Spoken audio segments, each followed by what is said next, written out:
करता हूँ आज के बाइबल अध्ययन में।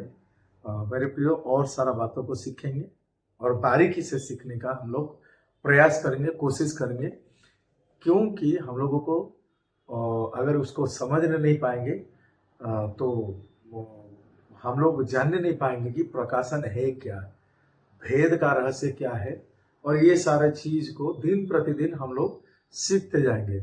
इसीलिए आप सब समय दे रहे हैं, उसके लिए प्रभु का धन्यवाद हो, ताकि हम लोग सब सच्चाई को आराम से समझेंगे, जानेंगे और सरलता के साथ सीखेंगे। ये मेरा प्रयास है।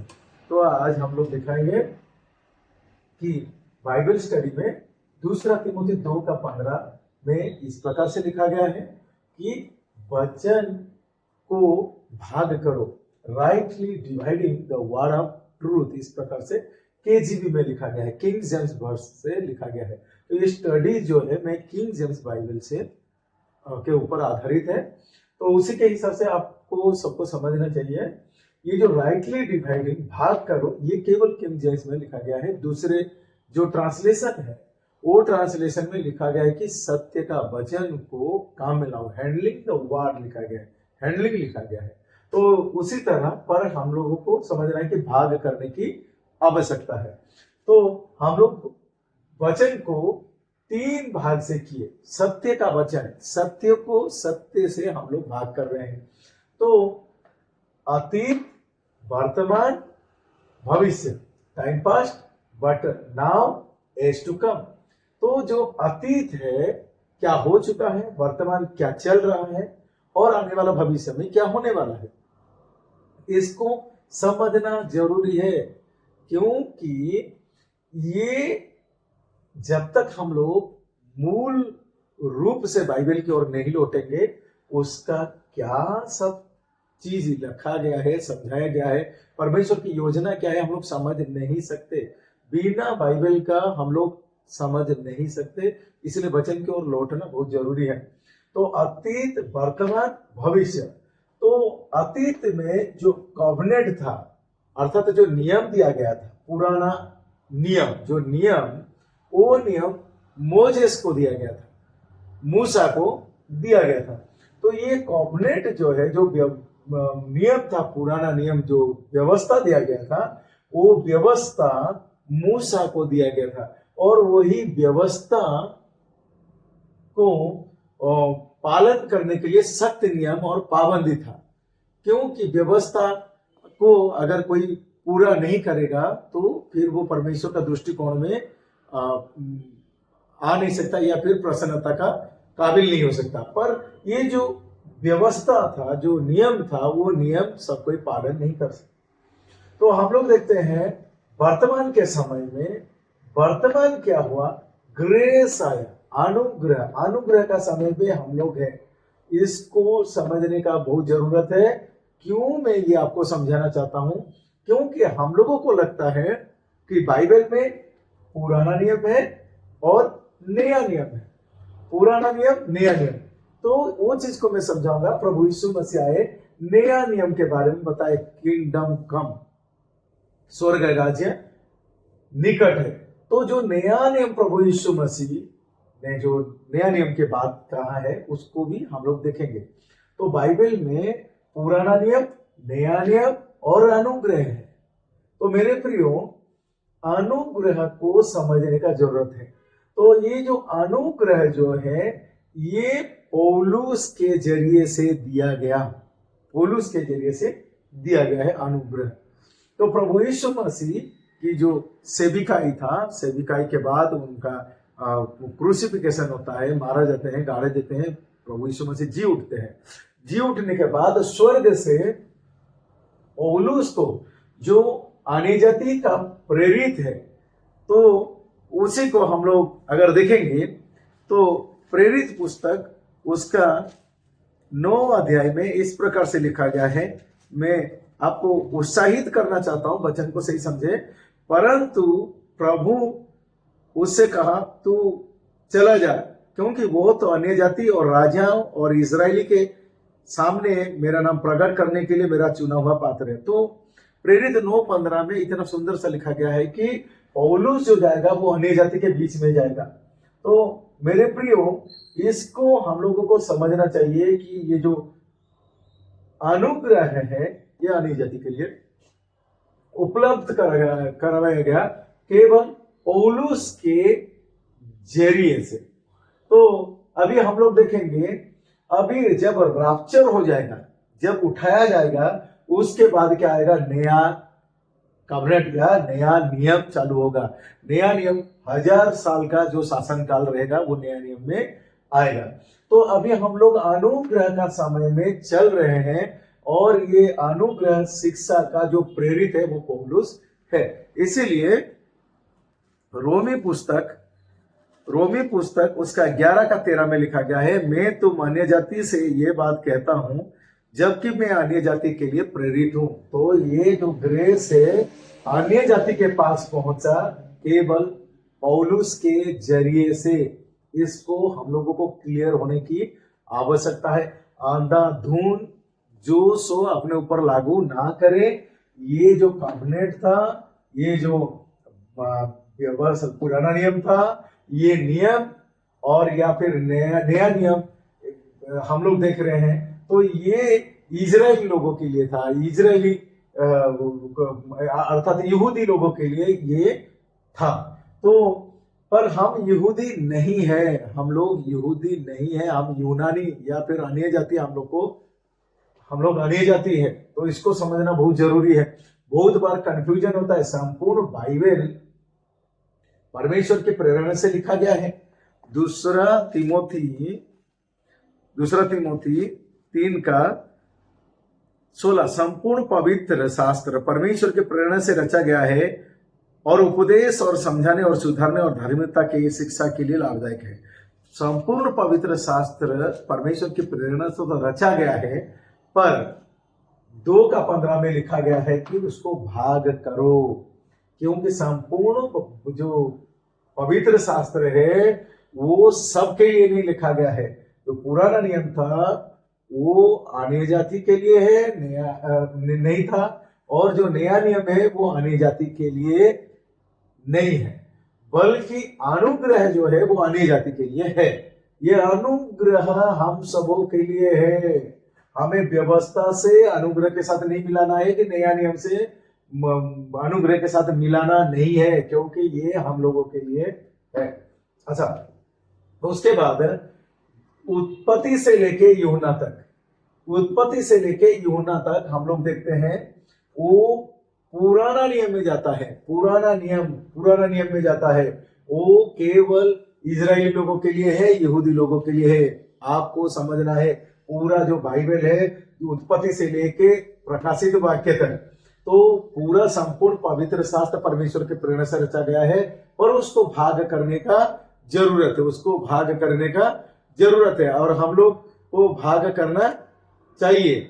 और यही चीज नहीं होने के कारण बहुत लोग डिस्करेज हो जा रहे हैं। वो लोग सच्चाई को समझ नहीं पा रहे हैं और हर चीज को मिलावटी करके रख दिए हैं, और जिसके कारण किसी का मन में शांति नहीं होता है, क्योंकि वो अभी भी लगे पड़े हैं कि क्या करने से क्या होगा। नहीं, वचन की ओर लौटिए, और ये वचन के पास ही सब कुछ जवाब है आपका।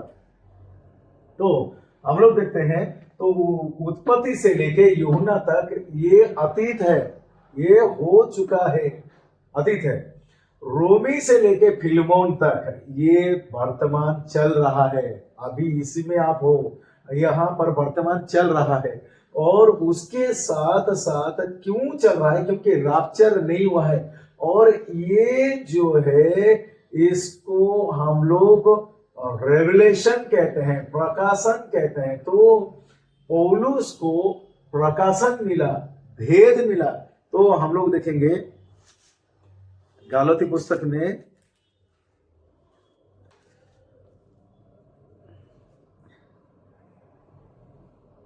गालाती 1:11 और 12, हे भाइयों, मैं तुम्हें बताए देता हूं कि जो सुसमाचार मैंने सुनाया है वो मनुष्य का नहीं, क्योंकि वो मुझे मनुष्य की ओर से नहीं पहुंचा, और ना मुझे सिखाया गया, पर यीशु मसीह के प्रकाशन से मिला है। तो ये प्रकाशन है, ये प्रकाशन है। तो मैं और एक पॉइंट को लिख देता हूं आपके लिए। ये जो है ये प्रोफेसी है और ये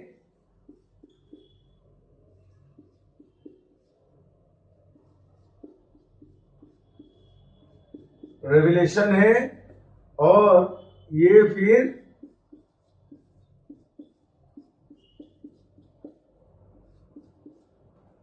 प्रोफेसी है। तो ये जो है आपको समझने का जरूरत है कि ये रोमी से फिलमोन, ये रेवलेशन का पुस्तक है, प्रकाशन का है। प्रकाशित वाक्य अलग है, प्रकाशित वाक्य अलग है, पर ये प्रकाशन का बुक से रोमी से फिलमोन, जो कि पौलुस के जरिए से लिखा गया है अन्य जाति को। तो उसी तरह हम लोग देखते हैं कि उसके बाद जो भविष्य में आने वाला 1000 ईयर्स का जो राज्य, प्रभु यीशु मसीह का राज्य आने वाला है, वो हिब्रू से लेके प्रकाशित वाक्य तक है। मेरे प्रियो, आप को मैं उत्साहित करना चाहता हूं कि सत्य को सरलता से समझिए। तो हम लोग फिर देखते हैं, ये जो अतीत में परमेश्वर इजरायली लोगों के साथ काम कर रहा था, इजरायली लोगों के साथ, यहूदी लोगों के साथ काम कर रहा था, वो अन्य जाति के साथ नहीं कर रहा था। फिर हम लोग देखते हैं उसके बाद जो अनुग्रह से जो लोग इस शिक्षा को समझ रहे, जो लोग प्रकाशन को समझ रहे हैं, पौलुस के शिक्षा को समझ रहे, वो लोग को बॉडी ऑफ क्राइस्ट, मसीह का देह कहा जाता है, मसीह का देह कहा जाता है। मैं दिन प्रतिदिन आपको थोड़ा बहुत हर चीजों को क्लियर करते जाऊंगा। मसीह का देह कहा जाता है। तो अन्य जाति इजराइल नहीं है, वो इजरायली नहीं हो सकते हैं, अन्य जाति इजरायली नहीं हो सकते हैं, वो मसीह का देह कहलाएंगे। और भविष्य में जो किंगडम आएगा, जो शासन आएगा और यीशु मसीह का 1000 ईयर्स, वो इजराइल के बीच में, इजरायली लोगों के लिए अर्थात यहूदियों के बीच में ये काम होगा। तो उसी के हिसाब से हम लोग देखते हैं अतीत में प्रोफेसी था, वर्तमान प्रकाशन है और भविष्य में भी प्रोफेसी रहेगा। ये जो रेवलेशन है ये रैप्चर तक ही रहेगा, ये प्रकाशन तो रैप्चर तक ही रहेगा। तो मेरे प्रियो, मैं ये चीज को उत्साहित करता हूं, व्यवस्था नियम को अनुग्रह के साथ मत जोड़िए, कि नया नियम को अनुग्रह के साथ मत जोड़िए, कि उत्पत्ति से यूहन्ना और रोमी से फिलमोन को मिक्स मत कीजिए, कि इब्रानी से रेवलेशन को मिक्स मत कीजिए, क्योंकि ये उत्पत्ति से लेके रेवलेशन तक है। हम लोग देखते हैं ये जो पुस्तक है उसमें से केवल रोमी से फिलमोन ये है रेवलेशन का पुस्तक, प्रकाशन का पुस्तक है, जो कि पौलुस को केवल प्रकाशन मिला है, बाकी लोगों को भविष्यवाणी या भविष्यवक्ताई की कार्य के द्वारा मिला है। तो इसीलिए आज के समय में लोगों को इस प्रेजेंट में आना चाहिए। लोग अभी अतीत में चल रहे हैं, अभी भी भविष्यवाणी के पीछे चल रहे हैं, अभी भी चीन जंगाई चमत्कार के पीछे चल रहे हैं। आपको वर्तमान में आना है, हम सबों को वर्तमान में आना है। हम लोगों को ये चीज को समझने की जरूरत है। क्योंकि ये जो पुराना नियम है और जो नया नियम है, ये दोनों का काम शरीर में है, और ये जो काम है प्रकाशन का, ये आत्मा में है। पर लोग आज सच्चाई को शरीर में ढूंढ रहे हैं, शारीरिक भावनाओं में, फीलिंग्स में, चीन चमत्कार के जरिए से उसको ढूंढ रहे हैं। जबकि ये जो रेवलेशन है, जो अनुग्रह है, वो आत्मा में हुआ है, अंदर में हम लोगों का काम तो हुआ है। मेरे प्रियो, उत्पत्ति में लिखा गया है कि आदम के बारे में, आदम का अंदरूनी चीज जो था, आत्मिकता अंदर में जो था, वो मर गया पाप करने के कारण, और वही आत्मिकता जो है फिर से लौट के पाता है, प्रकाशन कहता है। ये अंदर में फिर से जी उठता है। इसलिए पौलुस कहता है दूसरा कोरिन्थी 5:17 में इस प्रकार से कहता है कि जो मसीह में है वो नई सृष्टि है, न्यू क्रिएचर, इंग्लिश में लिखा गया है न्यू क्रिएचर, तो नया सृष्टि है। तो इसी कारण हम लोग नया सृष्टि है, हम लोग क्या है, नया सृष्टि है। तो अगर हम लोग भाग करते हैं तो हम लोग अतीत, वर्तमान और भविष्य को बारीकी से समझ सकते हैं, और जिसके कारण आपका जो बाइबल स्टडी है, बाइबल का जो अध्ययन करने का तरीका पूरा बदल जाएगा। तो उसी के हिसाब से हम लोग आखिरी में मैं ये चीज को आपको समझा रहा हूं। तो time past Moses but now Paul और एज टू कम जीसस। तो इसी प्रकार से मेरे प्रियो हमें समझने की जरूरत है, तब हमारा सारा कंफ्यूजन दूर हो जाएगा। ये जो कॉवेनेंट है जो इजरायली लोगों के लिए था, ये शारीरिक है, पर ये जो है प्रकाशन जो है वो आत्मिक है। तो जो पुराना नियम नया नियम से अलग है अनुग्रह, तो ये मिक्स नहीं हो सकता। तो ये उत्पत्ति से लेके यूहन्ना ये अलग है, रोमी से फिलमोन ये अलग है, और हिब्रू से लेके प्रकाशित वाक्य तक वो आने वाला भविष्य में होने वाला है। तो इसी तरह हम लोग अगर देखेंगे तो अन्य जाति को अनुग्रह मिला है सीखने के लिए। हम लोगों को रोमी से फिलमोन 13 पुस्तक दिया गया है, और हम लोग मसीह का देह हो जा रहे हैं, हमें प्रकाशन मिला है, और हम लोग नई सृष्टि हो रहे हैं। तो ये जो आइडेंटिटी है इसको हम लोगों को समझने की जरूरत है। ये हमारा आत्मा का अंदर हुआ है। तो इसी कारण मेरा विश्वास है कि आज की शिक्षा आपको एक नई दिशा, नई सोच की ओर लेते जाएगा, क्योंकि ये वचन जो है ये यहाँ पर सब कुछ लिखा है मेरे प्रियो, इसमें सब कुछ लिखा है, आपका अतीत, वर्तमान और भविष्य। तो उसी के हिसाब से वचन की ओर लौटिए, फीलिंग से बचिए। फीलिंग्स जो है ना वो ये अनुभव से, इससे बचिए, वचन की ओर लौटिए। आपका आत्मा में क्या हो चुका है तब आप जानेंगे। आपको अनुग्रह मिला, आपको प्रकाशन मिला, आप मसीह का देह है, और आप नई सृष्टि हो चुके हैं। तो हर विषय में आपका आनंद बना रहे। धन्यवाद आज के शिक्षा के लिए।